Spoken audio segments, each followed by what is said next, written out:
Assalamualaikum warahmatullahi wabarakatuh. Jumpa lagi dengan channel tutorial pemula, tutorial M3A. Untuk pertemuan kali ini kita akan belajar dari nol mengenal program Microsoft Word. Untuk kalian siswa-siswa saya, silahkan kalian simak video ini dengan seksama.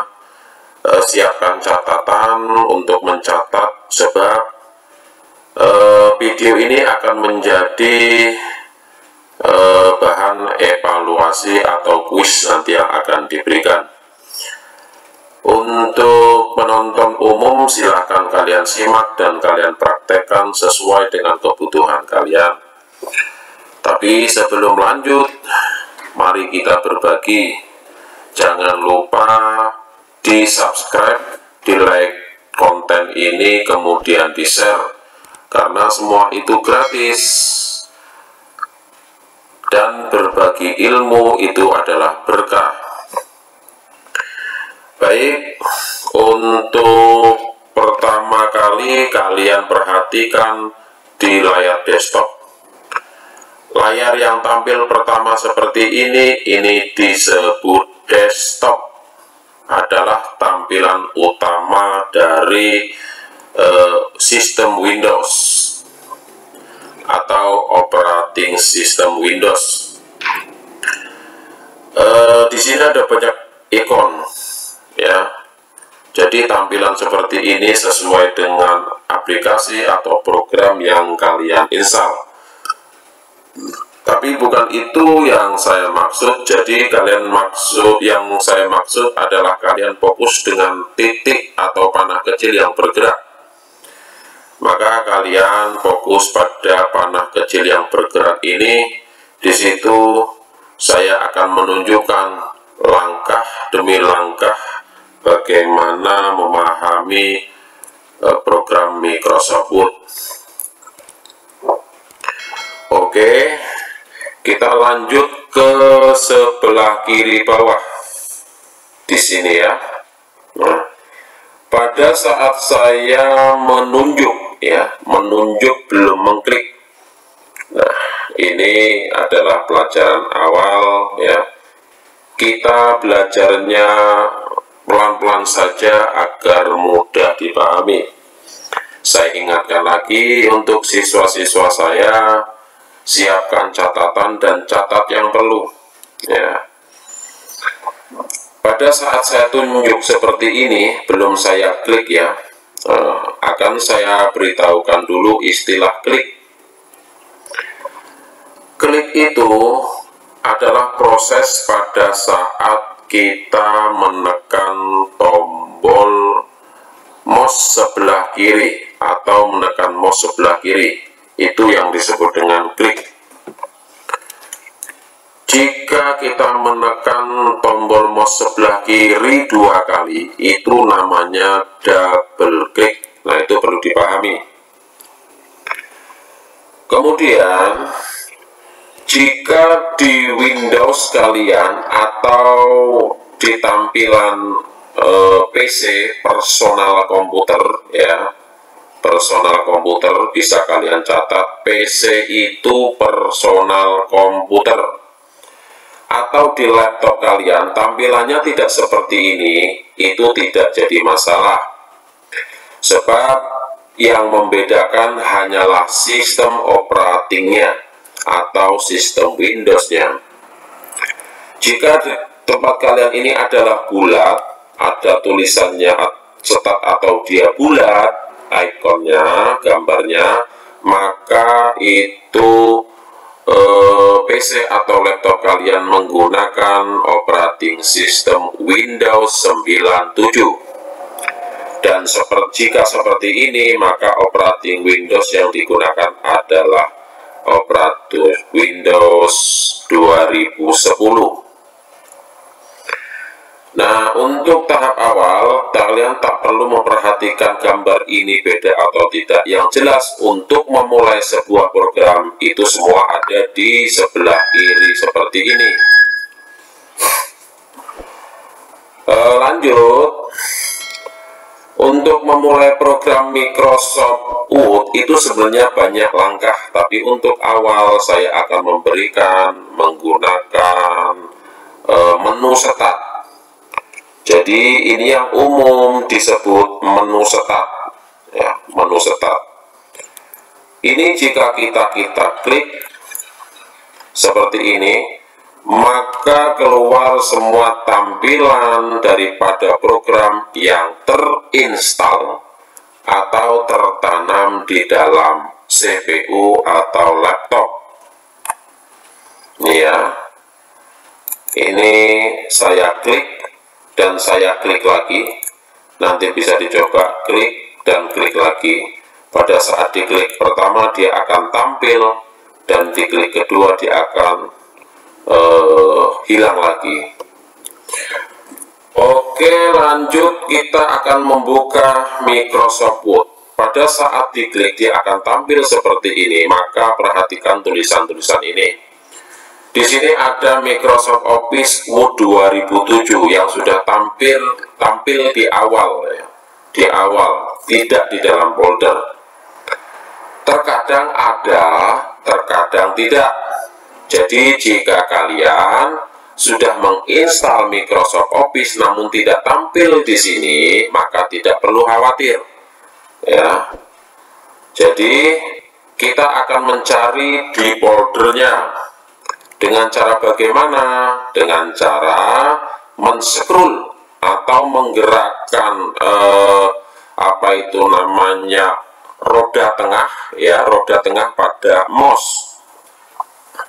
Menggulir, ya, jadi digulir atau di-scroll, ya, di mouse, pada perangkat mouse yang kita pegang, ya, yang hasilnya dia bisa menggerakkan anak panah ini.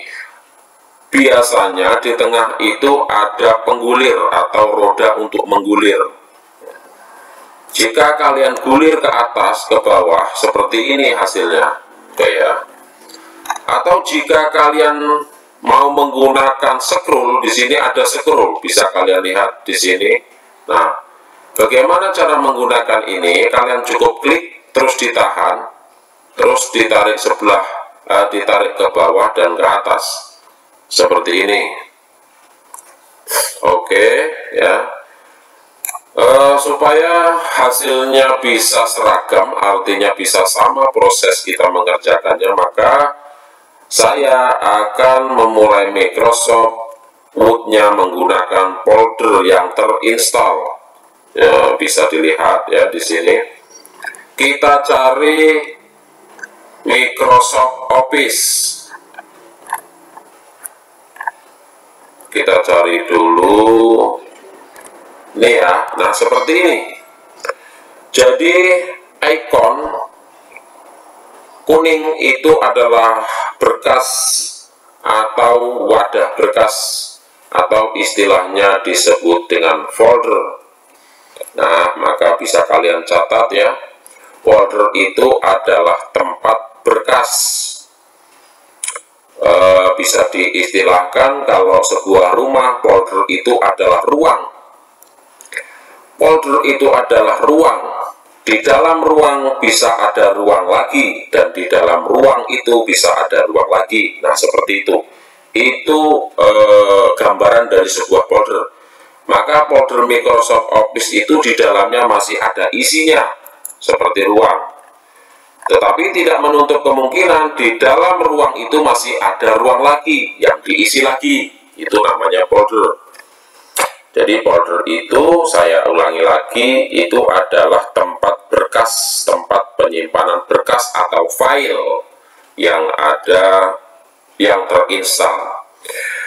Kemudian kita scroll lagi, ya. Kita scroll lagi, kita cari tulisan Microsoft Word 2007, Microsoft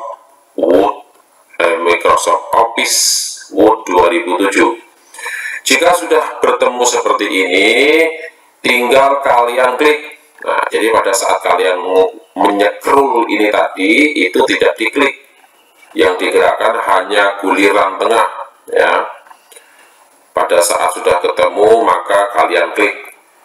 Saya ingatkan lagi, klik itu adalah proses menekan mouse sebelah kiri 1 kali, ya. Diingat ya. Nah, jadi setiap kata-kata atau kalimat yang saya sampaikan kalian ingat dan kalian catat, sehingga itu nanti untuk menjadi bahan kuis atau evaluasi kemudian. Kita klik seperti ini. Oke, kita tunggu Office 2007 akan terbuka. Oke, setelah itu akan tampil Windows atau tampilan menu, apa itu namanya, tampilan program daripada Office 2007, Microsoft Word 2007. Kenapa disebut 2007? Itu adalah versi, dan versi itu biasanya mempengaruhi perubahan daripada isi menu dan lain sebagainya.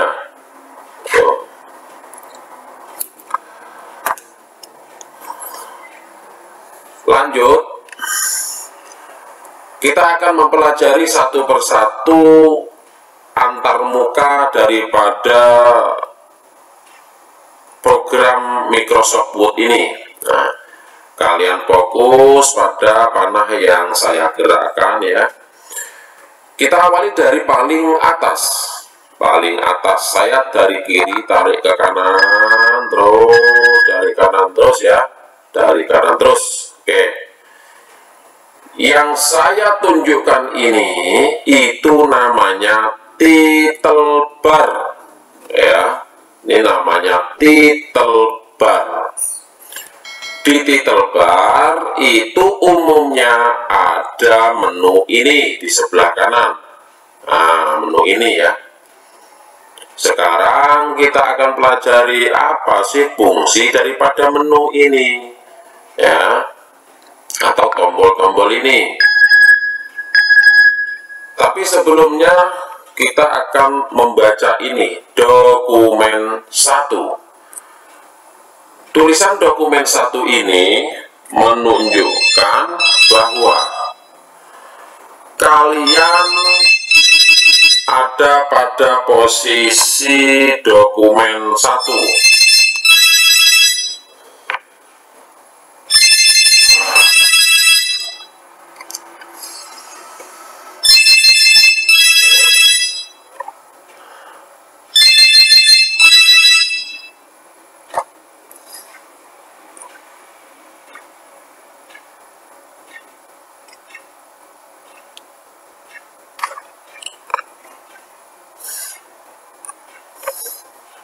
Oke, kita lanjut ya.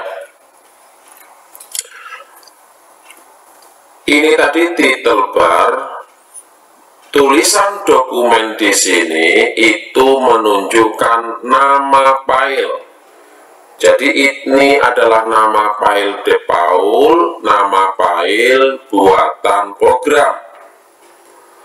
Dan nama ini akan berubah sesuai nama file nanti yang akan kita buat. Ini ya.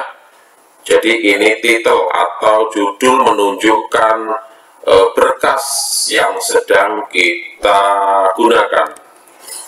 Kemudian kita geser ke kanan, geser lagi ke kanan. Oke, di sini ada strip. Bisa dilihat pada saat saya menunjuk tombol di sini atau icon di sini ada tulisannya. Itu disebut dengan text tip atau tips tag ya. Tulisannya itu minimalkan atau dalam istilah Microsoft Word-nya itu minimize. Sekarang kita akan coba hasilnya seperti apa jika kita menekan tombol ini. Oke, jadi pada saat kita menekan tombol ini hasilnya seperti apa? Kita tekan, dia seperti hilang, tapi tidak hilang. Dia hanya mengecil atau bersembunyi di sini. Nah, di sini ya, kalian perhatikan tanda mouse saya, dia akan bersembunyi di sini. Itu adalah fungsi tombol dari minimize, sehingga pada saat kalian menekan itu, tampilan program tersebut dia akan bersembunyi di barisan bar. Ini barisan ini ya, dari sana, dari kiri ke kanan, itu disebut taskbar ya, disebut dengan taskbar. Nah, pada saat kita tekan tombol minimize tadi, dia akan bersembunyi di sini. Dan bagaimana cara kita menampilkannya kembali? Maka cukup diklik lagi di sini, seperti itu, dia akan tampil kembali. Kemudian kita geser lagi ke sebelah kanan. Ini adalah tulisannya mengecilkan, ya, itu mengecilkan. Jadi kita lihat hasilnya seperti apa. Nah, seperti itu ya.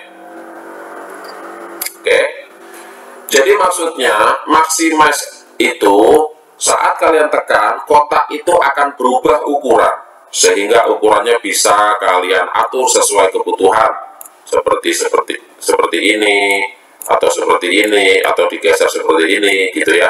Nah, bagaimana cara gesernya ini? Cukup tekan di status barnya di atas, di title barnya paling atas, terus kalian gerakkan, geser. Nah, itu fungsi daripada maximize. Terus bagaimana kita mengembalikan ke posisi normal? Maka kita klik lagi maximize-nya seperti ini. Oke ya. Lanjut ke sebelah kanan. Ini ada tutup. Dalam istilah close ya. Jadi ada yang tulisannya close, ada yang tutup ya. Itu tergantung language atau bahasa yang terinstal di komputer tersebut. Kalau ini saya menggunakan bahasa Indonesia. Jadi bahasa-bahasa di sini sudah banyak yang diterjemahkan dalam bahasa Indonesia.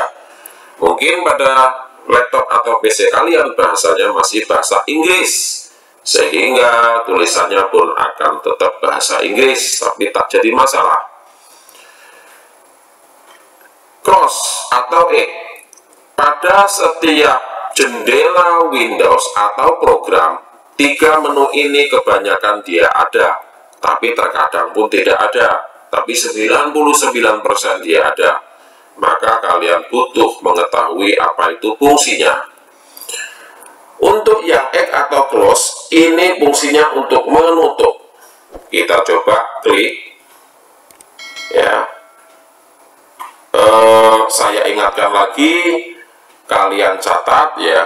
Jadi yang ini tadi minimize untuk menyembunyikan program ke taskbar. Kalau ini maximize itu untuk mengubah ukuran tampilan programnya. Kalau yang ini untuk menutup. Nah, silahkan kalian catat. Nanti akan ada kuis setelah itu.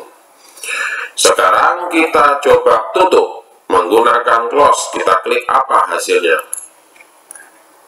Tertutup. Memang dia hilang.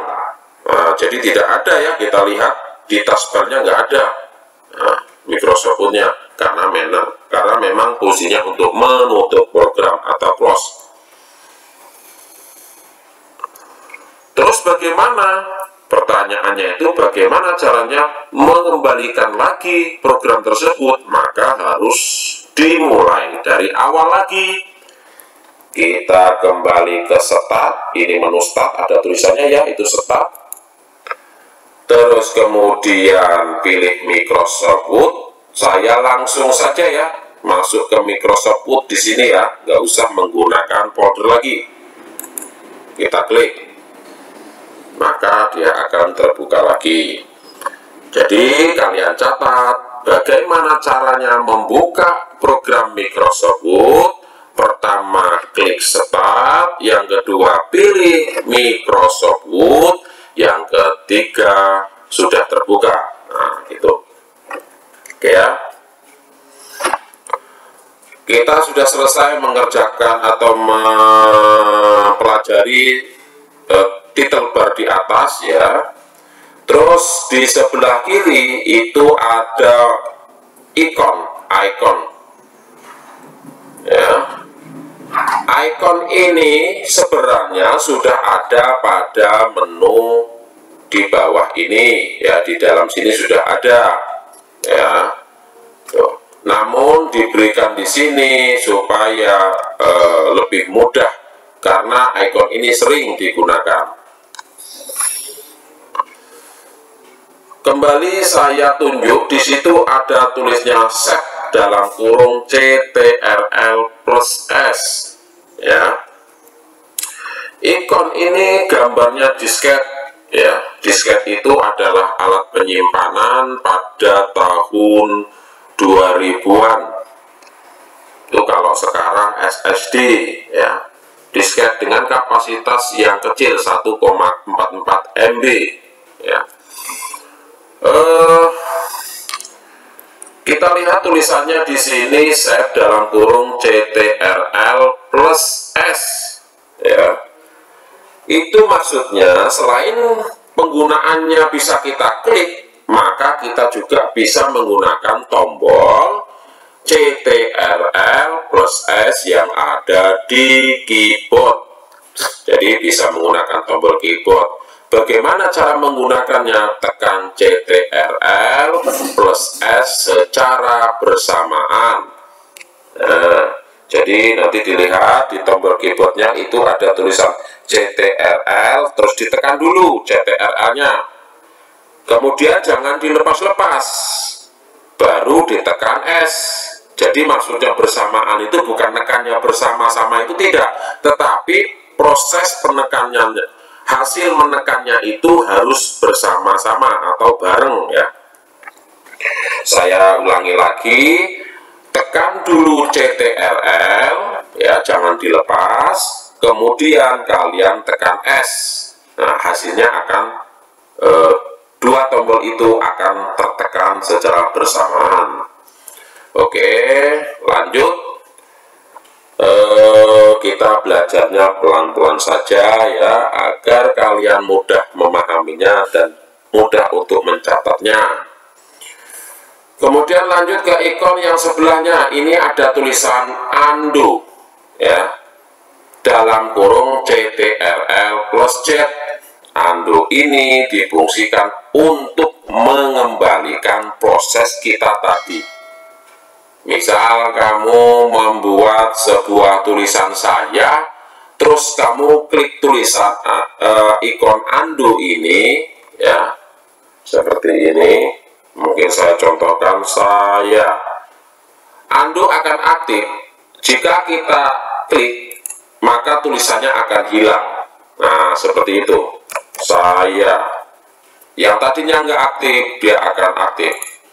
Itu berarti undo berfungsi mengembalikan ke posisi atau ke format awal ya. Jadi bisa kalian catat, fungsi dari undo itu mengembalikan perintah awal ya. Terus ada di sini redo typing ya. Redo typing itu aktif pada saat kita sudah menggunakan undo. Nah, itu panah ke ke kanan, itu redo typing dalam kurung CTRL+Y ya. Nah, saya ulangi lagi, bagaimana cara menekannya? Tekan dulu CTRL-nya, kemudian kalian tekan Y. Coba kita tekan, hasilnya seperti apa? Maka tulisan saya itu akan tampil lagi, gitu ya. Proses apa itu namanya redo ini akan berlaku jika kita sudah melakukan proses undo. Oke, lanjut ke baris bawahnya. Baris nomor 2 ini disebut dengan baris menu, ya. Baris menu. Kita coba baca, ada home, ada insert, ada back layout, ada referensi, ada my link, ada review, ada view, terus do PDF ini tak usah kalian catat, sebab do PDF ini adalah instalan yang terulang, yang terpisah maksudnya.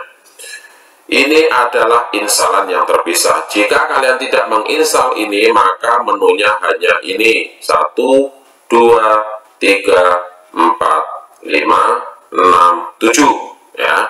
Jadi menu di Microsoft Word 2007 itu ada 7, 1, 2, 3, 4, 5, 6, 7. Ini tak perlu ditulis ya, tak perlu ditulis.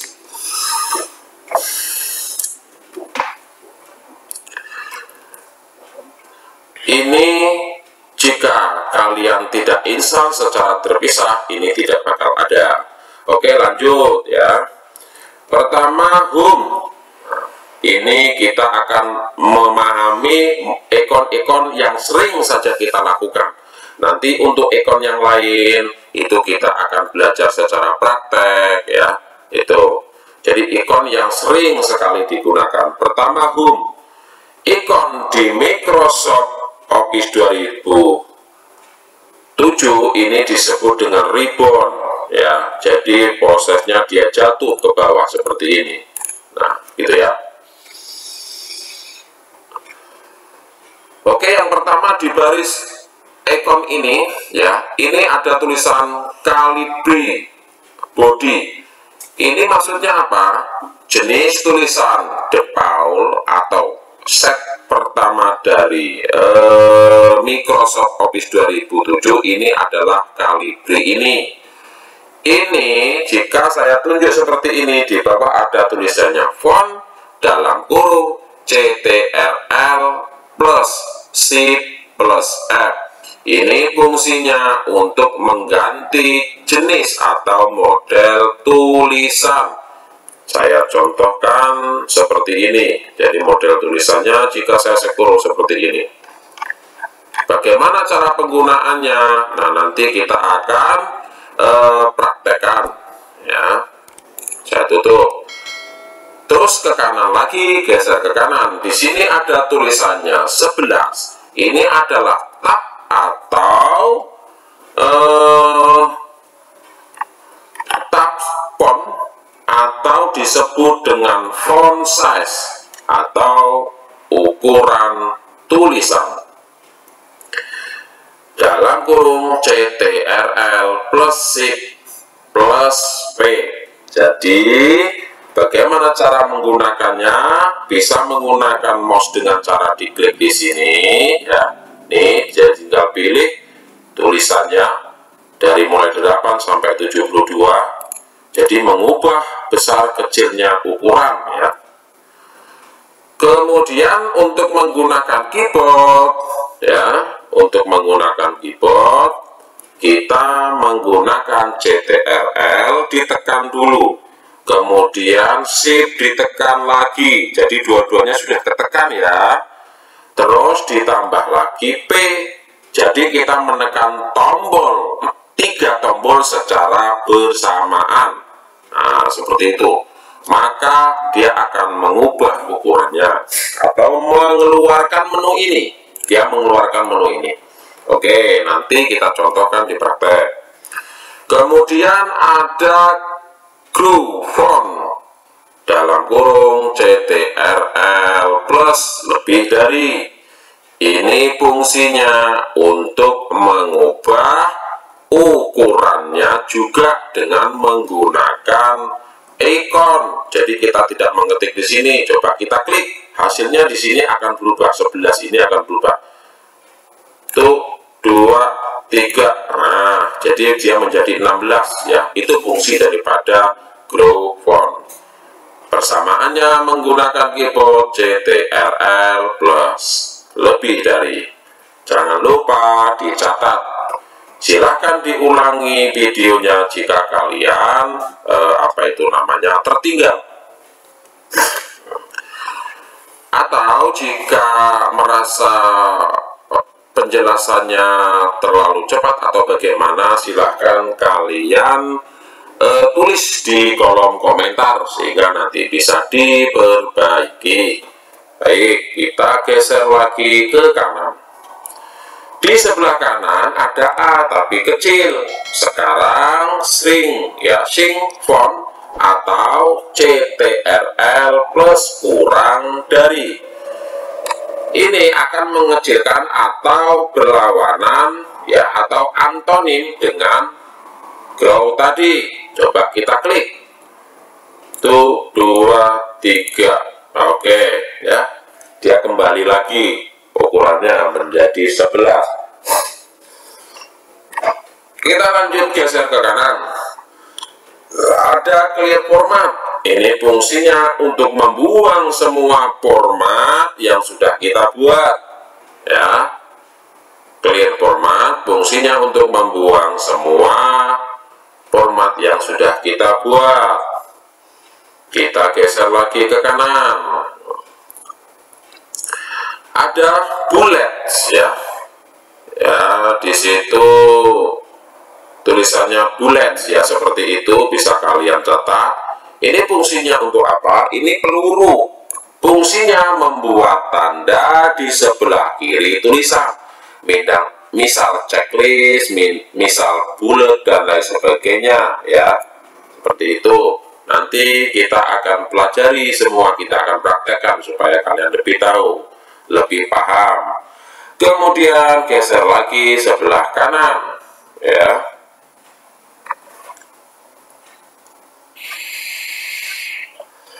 Sebelah kanan mirip dengan bullet tadi, hanya saja dia berupa angka. Di sini tulisannya numbering. Jadi numbering itu fungsinya untuk penomoran otomatis. Jadi misal kita akan membuat 1, 2, 3 dan seterusnya, itu kita menggunakan menu numbering. Yang kedua, yang selanjutnya geser lagi ke kanan, itu ada multiple list. Ini fungsinya membuat penomoran atau membuat bullet tadi ya. Jadi dia prinsipnya sub. Jadi misal contoh kamu membuat satu dasar contohnya misalkan jenis perangkat keras komputer, judulnya 1, kemudian di bawahnya ada A. Nah, itu fungsinya seperti itu. Kemudian geser lagi ke kanan, ada decrease indent. Decrease indent ini fungsinya untuk menggeser ya, untuk menggeser tulisan ke sebelah kiri ya. Terus di sebelah kanan ada increase indent. Increase indent ini fungsinya untuk menggeser tulisan ke sebelah kanan.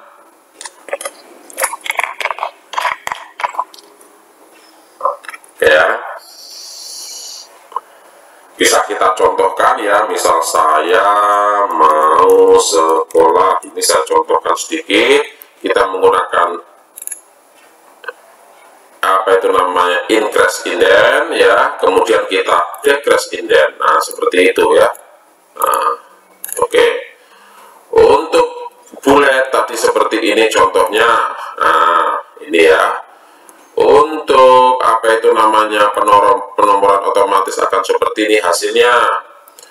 Terus untuk bullet ini kita harus memiliki sub dulu atau minimal 2 baris ya. Ini tidak saya contohkan, nanti kita praktekkan saja. Oke ya, kita lanjut. Kita decrease dulu, dibalikan ke sebelah kiri dulu ya. Pol dulu sebelah kiri. Terus ini kita buang. Nah, supaya hilang lagi ya. Kemudian lanjut ke sebelah kanan, itu ada sort atau pengurutan otomatis ya. Sort atau sort fungsinya untuk mengurutkan otomatis. Misal tulisannya ada Joni, ada Manda, ada Pipa, ada apa itu namanya Sela. Nah, huruf-huruf dari mulai abjad A sampai Z itu bisa diurutkan. Bisa dari atas dulu, A dulu, atau dari yang paling bawah dulu. Itu fungsinya. Kemudian kita geser lagi ke kanan, ini untuk menandai ya, menandai paragraf. Nah, oke, ini jarang sekali digunakan. Kita lanjut ke bawah lagi, sebelah kiri. Ada bool ya, dalam kurung CTRL plus B. Oke ya, jadi penggunaannya bisa menggunakan tombol keyboard. Fungsinya untuk apa? Untuk menebalkan tulisan. Contohnya saya akan langsung contohkan ya, seperti ini. Saya tandai dulu seperti ini atau di blok, kemudian saya bold seperti ini. Dia akan menebal jika kita akan membuangnya seperti ini. Nah, nanti kita akan bahas ulas lagi secara detail. Kemudian italic ya, italic ini fungsi tombolnya CTRL plus I ya. Kita coba. Kenapa tidak miring? Karena tidak ditandai. Nah ya, seperti itu. Oke.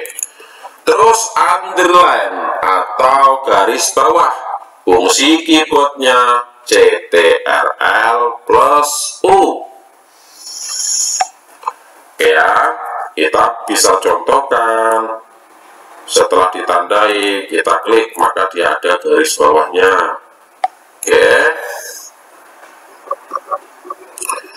kita kembalikan lagi.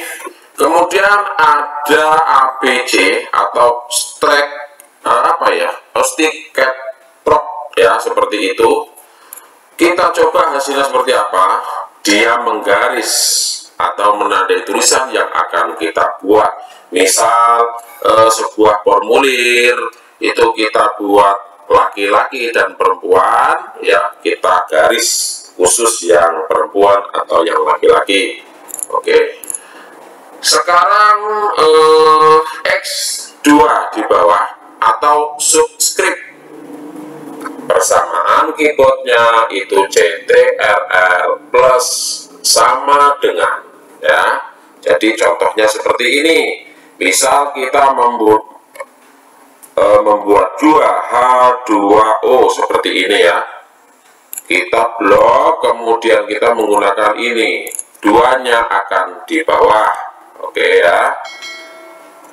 Tuh. Terus kemudian superscript ya. Ini mengangkat ya tulisan di atas, tulisan rata-rata. Jadi contohnya seperti derajat Celcius. C misalnya, ini saya kembalikan dulu formatnya, C O2 atau derajat Celcius, misal 10 derajat Celcius. Ini ya. Oke, O-nya kita taruh di atas. Nah gitu ya. Itu adalah fungsi dari X2 di bawah, terus X2 di atas. Kemudian ada lagi cengkes. Cengkes ini untuk mengubah model daripada tulisan. Nah, ya, kita lihat di sini fungsinya ya. Ada sintensi case. Tulisan yang paling depan itu akan kapital ya, kapital ya. Kemudian lowercase, semua tulisan akan kecil atau lower. Uppercase membuat tulisan semua menjadi kapital. Kapitalis walk itu membuat awal suku katanya kapital, kemudian toggle seperti itu. Jadi contoh tulisan ini sudah menyontohkan hasil yang akan terjadi jika kita menggunakan menu ini. Contoh, misal tulisan seperti ini kita blok, terus kemudian kita menggunakan uppercase, maka tulisan akan menjadi kapital semua. Bukan besar ya, tapi kapital ya. Kemudian jika kita menggunakan menu kapitalis yang ini, maka hasilnya seperti ini. Nah,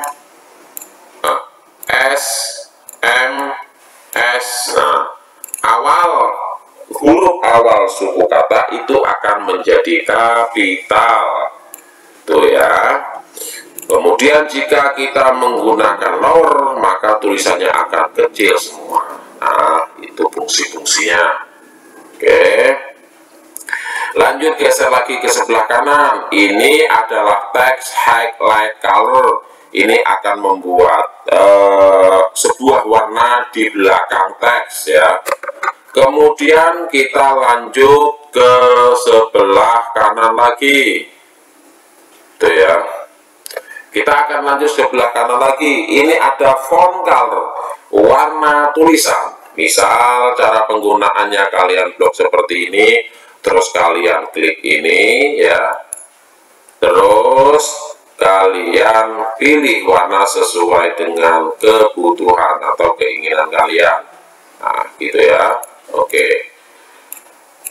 Untuk kalian ketahui, jika pada ikon tersebut tidak ada tombol keyboardnya, misal di situ tidak ada tanda kurung CTRL plus apa di situ, maka menu itu tidak bisa diwakilkan dengan tombol keyboard. Oke ya. Oke, kita lanjut geser lagi ke sebelah kanan. Ini namanya Elegant Text Lab atau dalam kurung CTRL plus L. Kita contohkan. Ini fungsinya untuk menggeser ke sebelah kiri. Jadi posisinya benar di sisi sebelah kiri. Oke ya, di sisi sebelah kiri sini. Jadi rata. Nah, misal saya akan membuat dua tulisan supaya kalian tahu hasilnya seperti apa. Ya.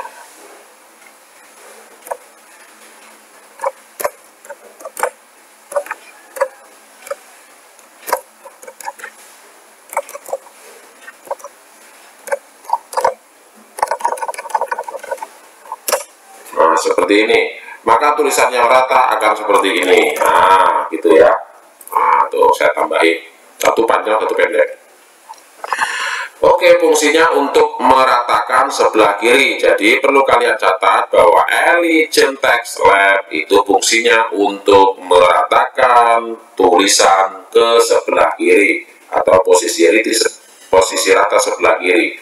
Penggunaan keyboardnya itu CTRL plus L. Oke ya. Nah, sekarang kita geser lagi ke sebelah kanan.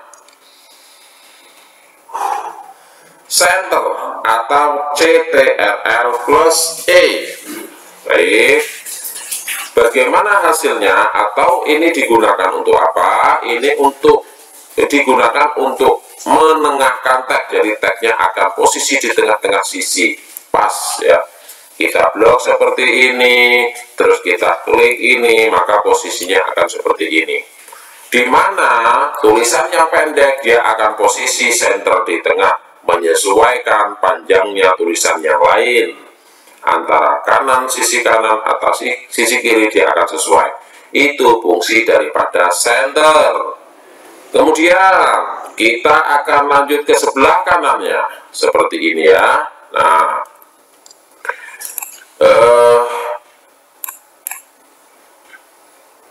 Elegant Text Right ya. sebelah apa itu namanya, Elegant Text Right dalam kurung CTRL plus R ya. Tuh jangan lupa dicatat ya, nanti ada kuis untuk kalian. Ini fungsinya untuk meratakan posisi sisi kanan daripada tulisan atau paragraf. Contoh, setelah kita blok seperti ini, coba kita klik, dia akan lompat ke sebelah kanan, jadi tulisan itu yang rata nanti sebelah kanan semua gitu ya. Terus lanjut ke sebelah kanan ya, lanjut ke sebelah kanan ya. Ini ada Just TV atau dalam kurung CTRL plus J. Nah, ini untuk membuat tulisan ini rata sebelah sini, terus rata sebelah kiri. Ini kelihatan kalau tulisan kita panjang. Kalau tulisan kita pendek seperti ini, maka Just TV tidak akan berlaku, gitu ya. Tuh, dilihat ya, Just TV tidak berlaku. Nah, sekarang kita coba membuat tulisan itu menjadi panjang supaya terlihat ya hasilnya.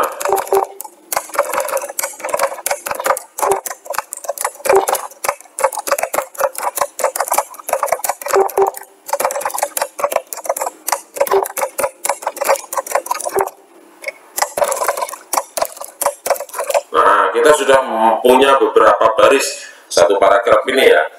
Oke, kita akan menggunakan fungsi Elegant. Nah, ya apa itu Just TV ya, Just TV. Nah, kita lihat sebelum kita menggunakannya, maka di sisi kanan dia tidak rata ya, tidak rata seperti ini. Setelah kita blok, kemudian kita menggunakan Just TV, maka hasilnya sebelah kanan akan rata. Nah, jadi kita tahu fungsinya ya. Nah, jadi Just TV ini berlaku jika tulisan kita panjang. Kalau tulisan kita cuma pendek-pendek, itu tidak berlaku. Kemudian ini adalah apa nih? Line spacing atau spasi atau jarak garis, jarak garis ya. Nah, ini kita abaikan dulu karena ini kita jarang menggunakan ini. Kemudian ini shading ya. Ini untuk membuat background apa itu namanya, latar belakang ya. Background latar belakang. Kemudian di sebelah kanan ada bottom border.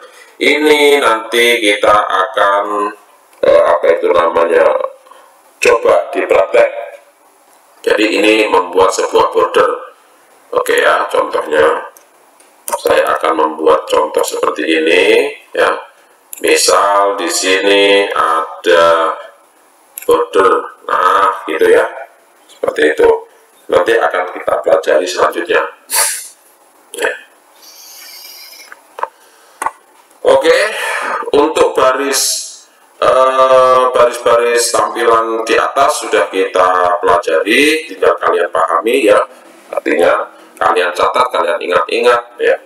Terus kita lari ke bawah ya, lihat kursor saya ya, lihat ke bawah. Nah, ini namanya baris status, artinya status bar, jadi istilahnya status bar.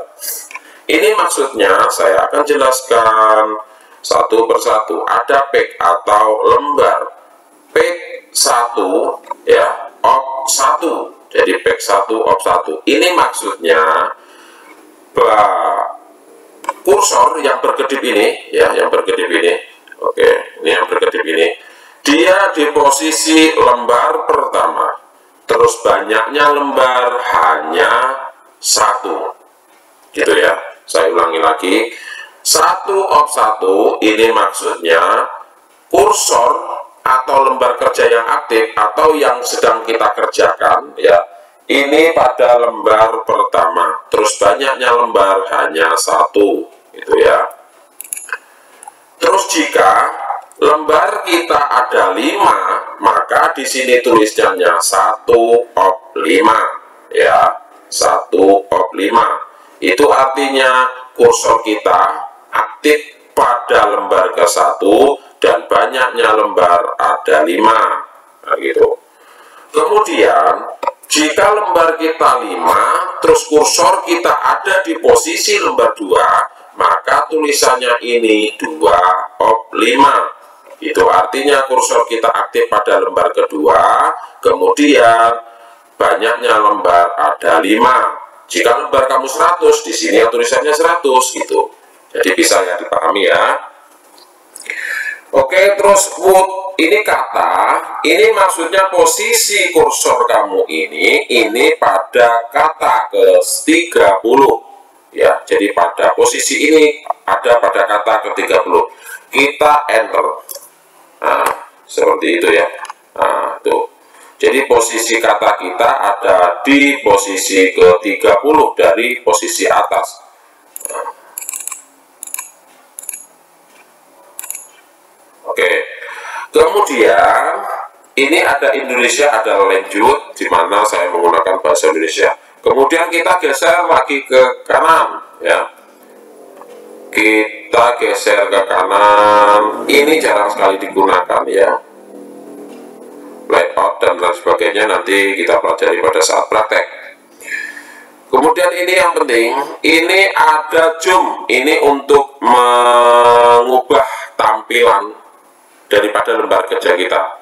Contohnya, jika zoom ini kita geser ke kanan dengan cara klik tahan terus geser ke kanan, maka ukurannya akan bertambah lebar. Nah ya, tuh. Jika zoom ini kita geser ke kiri, maka ukurannya semakin kecil. Oke ya. Nah, terus ini namanya scroll bar vertikal. Diingat ya, dicatat. Scroll bar vertikal. Scroll bar vertikal. Ini fungsinya untuk menggulung lembar kerja kita. Di mana ada lembar kerja yang tak tampak ya, tak terlihat di sebelah bawah, maka digulung menggunakan ini. Gitu ya.